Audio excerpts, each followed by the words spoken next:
नमस्कार मित्रों, कैसे हैं आप सभी।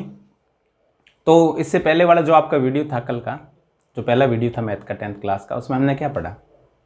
उसमें हमने जो त्रिकोणमितीय अनुपात, जो आपके कोण हैं 0 degree, 30 degree, 45 degree, 60 degree and 90 degree, sine, cos, tan, cosec, sec, cot, उन सभी के मान हमने पढ़े। अलग अलग जो आपकी वैल्यूज है कोणों की, उन सभी के मान भी अलग है और वो शायद आपने बहुत अच्छे से पढ़ लिए होंगे। आज आपके सामने जो प्रश्नावली 8वीं है, उसका पहला प्रश्न आपके सामने। एक ऊर्ध्वाधर खंभे की परछाई खंभे की ऊंचाई के बराबर है तो सूर्य का उन्नयन कोण क्या होगा, ये हमें ज्ञात करना है। तो सबसे पहले जब हम शुरू करते हैं तो मैं आपकी समकोण त्रिभुज से शुरू करता हूं। आप ये समझेंगे लंबाई क्या होती है, ऊंचाई क्या होती है, आधार क्या होता है, कर्ण क्या होता है, वो सारी चीज समझेंगे। उसके बाद ही हम ये समझ पाएंगे जो आपका पहला क्वेश्चन है, उससे पहले हम नहीं समझ पाएंगे। तो शुरू करते हैं। सबसे पहले समकोण त्रिभुज के बारे में, कौन सी भुजा को क्या कहते हैं, ये रहा आपके सामने। ये देखिएगा, सबसे पहले आपके सामने ये समकोण त्रिभुज मैं आपके सामने बना रहा हूं इस प्रकार से। ये आपके सामने एक समकोण त्रिभुज है, इस प्रकार से आपके सामने समकोण त्रिभुज है। इसका मैंने नाम दे दिया ए, बी और सी। क्या नाम दे दिया? ए, बी, सी। इसमें जो आपका बी कोण है वो आपका है 90 डिग्री का। ये कोण आपके 90 डिग्री का है, इसको मैंने 90 डिग्री का बना दिया। ये आपका कितने का हो गया? 90 डिग्री का। अब सी और ए कितने के होंगे? अगर आप पूछना चाहेंगे मुझे तो सी और ए कितने होंगे? आपका सी कोण और आपका ए कोण, दोनों कोण न्यून कोण होंगे। न्यून कोण क्या होंगे? त्रिभुज के किसी तीनों कोणों का योग आपका होता है 180 डिग्री। अगर ये कोण आपका 90 डिग्री का, कितने डिग्री का? 90 डिग्री का, तो ये आपका ए और आपका सी दोनों मिला के कितना होगा? 90 + 90 180 होता है ना। इसका मतलब ये ए और सी दोनों आपके मिला के होंगे 90 डिग्री के। तो इसका मतलब अगर आप ए को अलग से ज्ञात करेंगे, अगर आप सी को अलग से ज्ञात करेंगे, तो दोनों आपके क्या होंगे? न्यून कोण होंगे। चलो मैं एक कोण बना देता हूं। ये आपका सी कोण अभी आपके सामने इस प्रकार से, ये सी कोण। अब जो आपको मैंने त्रिभुज बनाया आपके सामने, इसमें कौन सी भुजा आपकी आधार है, कौन सी भुजा लंब है और कौन सी भुजा कर्ण है, वो सारी चीज हम पढ़ते हैं। उसके बाद ही हम इस प्रश्न को हल कर पाएंगे। उससे पहले थोड़ा सा मुश्किल काम होगा। तो कौन सी आधार है, कौन सी लंब है और कौन सी कर्ण है, चलो देखते हैं कौन सी। देखो, सबसे पहले आपके सामने जो भुजा आपकी ये है, जो आपका कोण दे रखा है थीटा डिग्री, आपका 30 हो सकता है, 45 हो सकता है, 60 हो सकता है। 0 और 90 आपको क्लास 10th में इस प्रकार से नहीं देंगे, और ये संभव भी नहीं कि 0 और 90 में आपका त्रिभुज बने, ऐसा संभव नहीं है। तो ये आपका 30 डिग्री हो सकता है, 45 डिग्री हो सकता है, 60 डिग्री हो सकता है, कुछ और डिग्री हो सकता है। लेकिन 10th क्लास में सामान्य आपको 30, 45 और 60 के अलावा कुछ भी नहीं देंगे। ये आपका थीटा डिग्री कोण है। आप ऐसे कह सकते हैं, जिस भुजा के साथ आपका जो कोण बना हुआ है उसके सामने वाली भुजा, ये भुजा आपकी इस थीटा डिग्री कोण के सामने वाली भुजा, इसको बोलेंगे लंब। क्या बोलेंगे? लंब। याद रखना, जो आपको कोण दे रखा न्यून कोण, वो 30 का हो सकता है, वो 45 का हो सकता है, वो 60 का हो सकता है। जितना भी है आपका, उसके सामने वाली भुजा उसको हम बोलेंगे लंब। तो अब इसको क्या बोलेंगे? दूसरी भुजा को, जो आपका 90 डिग्री का कोण है या फिर जो आपका समकोण है, उसके सामने वाली भुजा। अब इसके सामने कौन सी है? ये भुजा इसके एकदम सामने है, तो ये भुजा इसके सामने वाली भुजा है, इसको हम बोलेंगे कर्ण। क्या बोलेंगे? कर्ण। जो न्यून कोण है, जो आपको न्यून कोण दे रखा है, उसके सामने वाली भुजा को हम बोलेंगे लंब। जो 90 डिग्री का कोण है, उसके सामने वाली भुजा, उसको हम बोलेंगे कर्ण। और कर्ण, एक चीज आप और कह सकते हैं, किसी भी त्रिभुज में या फिर समकोण त्रिभुज में जो सबसे लंबी भुजा होती है उसको हम कर्ण कह सकते हैं। तो ये आपकी क्या हो गई? कर्ण। सबसे लंबी भुजा आपकी कर्ण हो गई, इसके सामने वाली आपकी हो गई लंब। अब तीसरी भुजा एक ही तो बची ना। जो तीसरी भुजा बची उसको हम कह सकते हैं आधार। उसको हम क्या कह सकते हैं? आधार। तो ये आपका आधार हो गया। या फिर आप ऐसे कह सकते हैं, जो आपका कोण दे रखा है उसके साथ वाली जो छोटी भुजा है, लंबी भुजा नहीं, उसको हम आधार कह सकते हैं। थीटा डिग्री जो कोण दे रखा है उसके सामने वाली भुजा को हम लंब कहेंगे, और जो आपका 90 डिग्री है, 90 डिग्री या फिर समकोण है, उसके सामने वाली भुजा को हम क्या बोलेंगे? कर्ण। 1 मिनट के लिए इसको अच्छे से देखें, फिर उसके बाद हम आगे बढ़ते हैं।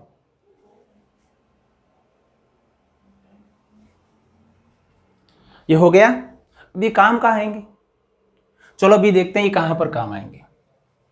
इधर देखो, अब बोलेंगे सर मान लो हमें आपने प्रश्न दे दिया, बोले ये आपका इस प्रकार से हम किस में साइन लगाएंगे, किस में कॉस लगाएंगे, किस में टेन लगाएंगे। तो मैं आपको एक ट्रिक बताता हूँ, बहुत ही सिंपल ट्रिक है आपकी। इंग्लिश मीडियम के लिए अलग है, हिंदी के लिए अलग है। तो अभी हम हिंदी मीडियम का पढ़ रहे हैं तो आप हिंदी में ही वो ट्रिक याद करेंगे, इंग्लिश वालों के लिए अलग से कुछ होगा। तो क्या ट्रिक है? देखो आपके सामने मैंने लिख दिया साइन थीटा। क्या लिख दिया? Sine theta. फिर मैंने लिख दिया कोस थीटा। फिर मैंने क्या लिखा? Tan theta. Sine theta, cos theta, tan theta. अब आपको ये पता करना है किसमें साइन लगेगा, किसमें कोस लगेगा और किसमें टेन लगेगा, क्योंकि कंफ्यूजन रहता है स्टूडेंट्स में। बोले सर लगाए कौन सा? साइन लगाए, टेन लगाए, फिर कोस लगाए। चलो अब देखो एक सिंपल सी ट्रिक है, आप ऐसा लिख सकते हैं LAL बटा KKA। LAL बटा KKA। इसको हम अगर हम पढ़ना चाहेंगे शॉर्ट में, आप कह सकते हैं लाल बट्टा कक्का। क्या बोलेंगे? लाल बट्टा कक्का। अब लाल बट्टा कक्का का मतलब क्या हुआ? चलो अभी देखते हैं लाल बट्टा कक्का क्या होता है। पहले अच्छे से देख लो 1 मिनट के लिए, साइन क्या है, कॉस क्या है, टेन क्या है, इसको अच्छे से समझते हैं। कहाँ पर कैसे लगाएंगे साइन के लिए, साइन कब लगाएंगे, कॉस कब लगाएंगे, टेन कब लगाएंगे, सारी चीज़ अच्छे से समझते हैं। तो आपके सामने आ गया लाल बट्टा कक्का। अब देखो 1 मिनट के लिए, यहाँ पर L का मतलब है लंब, K का मतलब कर्ण, A का मतलब आधार और K का मतलब कर्ण। L का मतलब लंब और A का मतलब आधार। अब अभी तो कंफ्यूजन बनाओ ना, बोले सर कैसे लगाएंगे। अब चलो मैं आपको समझाता हूँ 1 मिनट के लिए। इसका नाम, ये आपका लंब है, इसको मैंने नाम दे दिया L। ये आपका कर्ण है, इसको मैंने नाम दे दिया K। और ये आधार है, इसको मैंने नाम दे दिया आपका A। क्या नाम दे दिया? A। आधार को मैंने दे दिया A, लंब का आपका L और कर्ण का K। अब समझते हैं किस प्रकार से साइन कोस टेन उसको हम काम में लेंगे। चलो देखो कैसे लेंगे काम में। अगर आपको L दे रखा है और K ज्ञात करना है, या फिर K दे रखा है और L ज्ञात करना है, इसका मतलब K और L के बीच में संबंध हो कहीं पर भी। कहां पर भैया? ये देखो, ये आपका K और L। अगर इन दोनों के बीच में आपको कोई संबंध बताना है, हम क्या करेंगे? साइन थीटा लेंगे। क्या लेंगे? साइन। ये देखो K और L के बीच में, इसका मतलब कर्ण और लंब। हो सकता है ये दे रखा हो, ये ज्ञात करना, हो सकता है ये दे रखा हो, ये ज्ञात करना हो। अगर इस प्रकार से कोई भी एक दे रखा है और एक ज्ञात करना है, हम क्या यूज करेंगे? Sine theta. अब बोलो सर हम कॉस कहां पर यूज करेंगे? चलो देखते हैं कॉस कहां पर यूज करेंगे। कॉस देखो आपका A बटे K। इसका मतलब आधार और कर्ण के बीच की अगर हमें बात करनी हो, ये आपका आधार है और ये आपका कर्ण है। अगर हम इसके बीच में बात करनी है, हमें कौन सा यूज लेना है? आपका कॉस थीटा। ये हमने कॉस यूज ले लिया, यहां पर हमने लिया साइन, यहां पर कॉस, अब टेन, तीसरा आपका टेन हो गया। इसका मतलब देखो L और A, इसका मतलब इसके और इसके बीच में अगर आपको कोई भी संबंध दर्शाना है, आप क्या यूज करेंगे? Tan theta. समझ गए? ये भुजा और ये भुजा, अगर इसके बीच में या कुछ भी ज्ञात करना तो साइन काम में लेंगे, इस भुजा और इसके बीच में कुछ काम में लेंगे तो कोस, और ये अगर आपको कुछ ज्ञात करना है आधार और लंब के बारे में, तो आपका क्या होगा? टेन। देखो मोस्टली क्लास 10th में आपके 95 जो क्वेश्चंस है, या फिर 95% क्वेश्चंस आपके, उसमें टेन ही काम आएगा। साइन या कोस सिर्फ 1 या 2 क्वेश्चन है उसमें काम आएगा, बाकी कहीं पर भी साइन कोस काम में नहीं आएगा। आपको हर जगह लगभग आपको कौन सा काम आएगा? टेन ही काम आएगा। तो हमें सिर्फ टेन के बारे में ध्यान रखना, अभी ज़्यादा कुछ ध्यान नहीं रखना है, लंब और आधार के बारे में। इसका मतलब ये आपका जो है ये सबसे ज़्यादा काम आएगा, बाकी है बहुत ही कम काम आएंगे। ठीक है ना? आपको टेन ही ज़्यादा काम आएगा। तो ये नोट करो, सारी चीज़ मैं मिटाता हूँ, फिर उसके बाद फिर हम आगे बढ़ते हैं क्वेश्चन नंबर 1 में। इसको नोट करो एक बार, देखो क्या है क्या नहीं, उसके बाद फिर आगे बढ़ते हैं।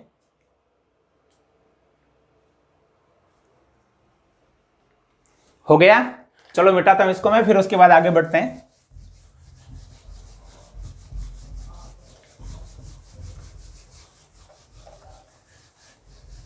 हाँ, अब चलो देखते हैं आपका क्वेश्चन नंबर 1। देखो इसमें त्रिकोणमिति में सबसे पहला रूल ये है, किताब में कहीं नहीं लिखा भाई ये रूल है, सबसे पहला रूल ये है कि आपको डायग्राम बनाना आना चाहिए। अब डायग्राम कैसे, जैसी भाषा लिखी हुई है उस भाषा के अनुसार अगर आप एक समकोण बना देंगे, आपका काम बिल्कुल आसान हो जाएगा, आपका काम बिल्कुल आसान हो जाएगा। चलो देखते हैं किस प्रकार से बनाते हैं। सबसे पहला क्वेश्चन नंबर 1 है आपका प्रश्नावली 8वीं का। कौन सी एक्सरसाइज, 8वीं। कौन सी बुक में, राजस्थान बोर्ड की जो आपकी गणित की बुक है क्लास 10th की, उसमें 8वीं प्रश्नावली है। उसका पहला क्वेश्चन, एक ऊर्ध्वाधर खंबे की परछाई। अब देखो सबसे पहले नाम आया खंबा, चलो मैं खंबा बनाता हूं। अब खंबा कैसे होगा भैया, ऐसे ही तो होगा ना, सीधा इस प्रकार से। तो ये मान लो आपने खंबा बनाया बिल्कुल इस प्रकार से, या इस प्रकार से आपने खंबा बना दिया, ठीक है। ये आपका खंबा है एकदम सीधा, ये आपने खंबा बना दिया। कि परछाई, अब परछाई या तो इधर गिरेगी या इधर गिरेगी, मैं इधर बना देता हूँ इस प्रकार से। इसकी परछाई मान लो इधर गिर रही है इस प्रकार से, या परछाई गिर रही है ऐसे, ये इसकी परछाई यहाँ पर आ रही है इस प्रकार से। ये आपकी परछाई, इस ये जो खंबा है इसको मैंने नाम दे दिया ए और बी, इसकी परछाई यहाँ पर आ रही है। तो क्या है, एक ऊर्ध्वाधर खंबे की परछाई खंबे की ऊंचाई के बराबर है। खंबे की ऊंचाई आपकी देखो ये ए बी, इसकी जो छाया है यहां तक आई वो बराबर है, इसको मैंने नाम दे दिया सी। अब इस प्रश्न में आपको ये बता रहा है, बोले ये और ये बराबर है, ये और ये क्या है, बराबर है। तो सूर्य का उन्नयन कौन होगा। अब आपके सूर्य देवता पता नहीं यहाँ कहीं होंगे, इस प्रकार से मान लो सूर्य की किरण आ रही है इस प्रकार से, इस प्रकार से। ये आपका सूर्य है, यह मान लो ये आपका सन है, ये क्या है आपका सन, सूर्य, ठीक है ना। अब आपको ये बताना है उसका उन्नयन कोण कितना होगा। उन्नयन कोण, अवनमन कोण, दृष्टि रेखा, आपने जो सबसे पहले वीडियो था 1 नंबर का वीडियो था उसमें आप पढ़ चुके हैं सारी की सारी चीजें। तो अब आपको ये देखना उन्नयन कोण कितना होगा। चलो शुरू करते हैं। तो सबसे पहले इसका एक तरीका होता है त्रिकोणमिति में कोई भी प्रश्न करने का। तो क्या होता है, सबसे पहले हमने एक समकोण त्रिभुज बनाया, इसमें आपका बी कोण कितने डिग्री का है, 90 डिग्री का, ये आपका समकोण है। तो ऐसे लिखेंगे, दिया गया है, क्या क्या दे रखा भैया, आपको दे रखा है ए बी बराबर बी सी, मतलब ये भुजा और ये भुजा बराबर दे रखी। ये भुजा क्या है, ये भुजा आपकी खंबे की लंबाई, और ये क्या है, उसकी छाया की लंबाई। आपको दे रखा है खंबे की ऊंचाई और उसकी छाया की लंबाई क्या है, बराबर है। इसका मतलब ए से लेकर बी और बी से लेकर सी क्या आपका बराबर है। ये ए बी और बी सी आपको क्वेश्चन में बराबर दे रखा है, आपको बराबर ही लिखना, आप चेंज नहीं कर सकते। इसमें जो आपका बी कोण है वो कितने डिग्री का है, 90 डिग्री का। बी कोण आपको समकोण दे रखा है। अब और क्या क्या, चलो देखते हैं। ये आपका त्रिभुज ए बी सी में, अब देखो अभी मैंने जो समझाया था, कहां पर साइन लगेगा, कहां पर कोस लगेगा, कहां पर टेन लगेगा। देखो आपको इसके और इसके बीच में रिलेशन बताना, इसके और इसके बीच में आपको संबंध बताना। जब इसके और इसके बीच में संबंध बताना, तो मैंने अभी बोला था इसको बोलते हैं लंब, इसको बोलते हैं आधार। इसके और इसके बीच में तो आपका टेन लगता है, अभी हमने जस्ट 5 मिनट पहले पढ़ा। तो क्या लगेगा, त्रिभुज ए बी सी में टेन थीटा बराबर ये बटा ये, लंब बटा आधार। इसका मतलब ए बी बटा बी सी। अब आपको ये दे रखा है ए बी और बी सी तो बराबर दे रखा है ना, इसका मतलब हम ये कह सकते हैं टेन थीटा बराबर ये और ये बराबर, इसका मतलब ये और ये आपस में कट गए तो उत्तर कितना आया, 1।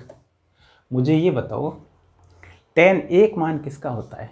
तो हमने कल टेबल पढ़ी थी ना, उसमें हमने ये पढ़ा था, क्या पढ़ा था, टेन थीटा अगर 1 है उसका मान आपका होता है कितना, 45 डिग्री। इसका मतलब राइट आंसर कौन सा आपका, कौन सा राइट आंसर है आपका, राइट आंसर है ए। ये 45 डिग्री आपका राइट आंसर है। ये आपका जो कोण है वो कितने डिग्री का होगा? 45 डिग्री का।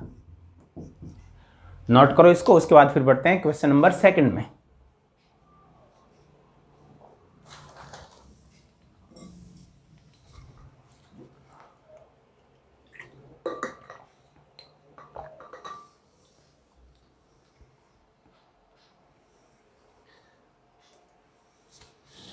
ये रहा आपके सामने क्वेश्चन नंबर 2।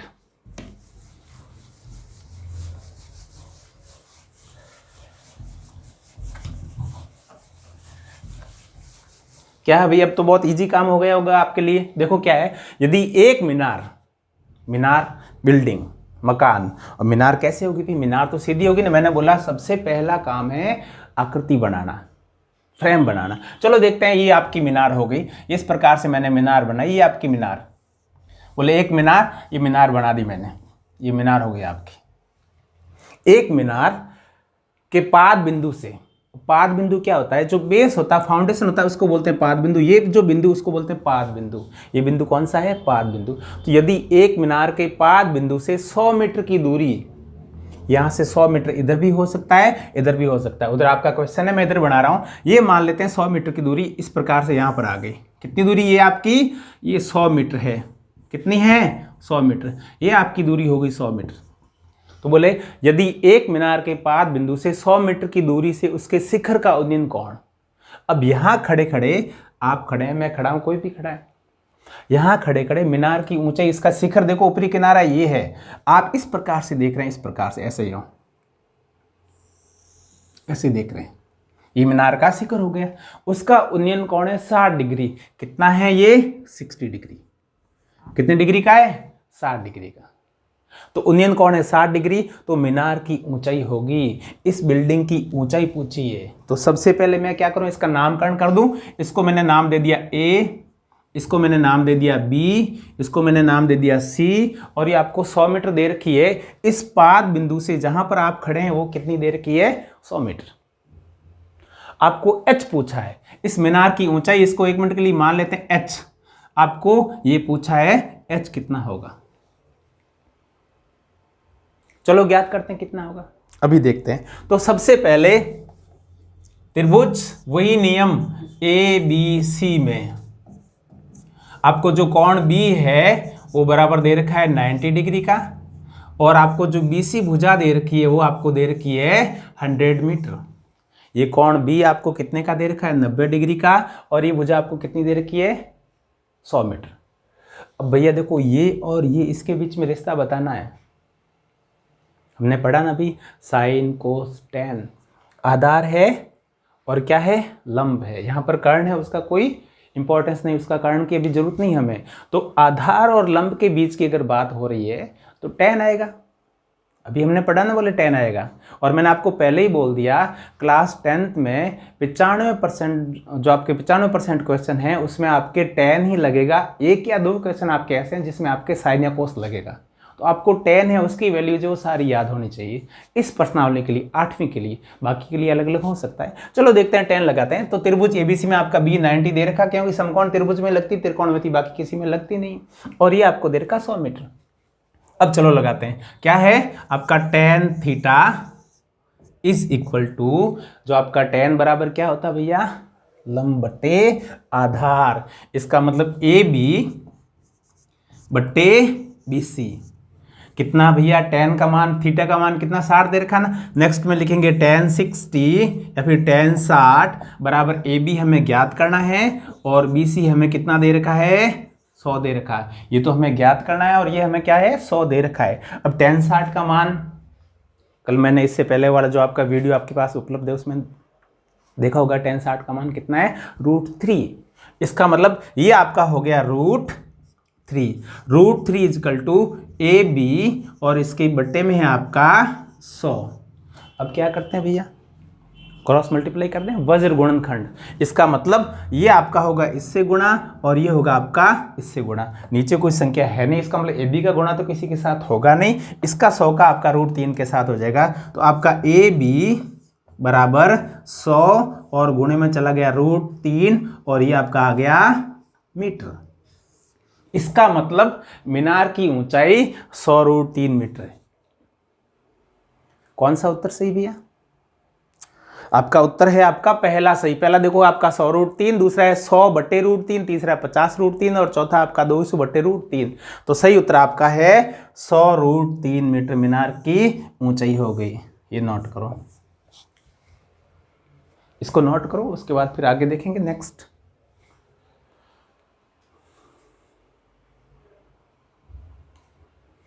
हो गया नोट? तो आज तक के लिए इतना ही। जो आप आज मैंने 2 प्रश्न करवाए हैं उसको अच्छे से कीजिएगा। उससे जो इससे पहले वाला वीडियो है उसमें जो आपने टेबल है जो देखी उसको बहुत अच्छे से याद कीजिए, क्योंकि आगे टेबल का बहुत ही यूज होगा। आज तक के लिए इतना ही। जय हिंद।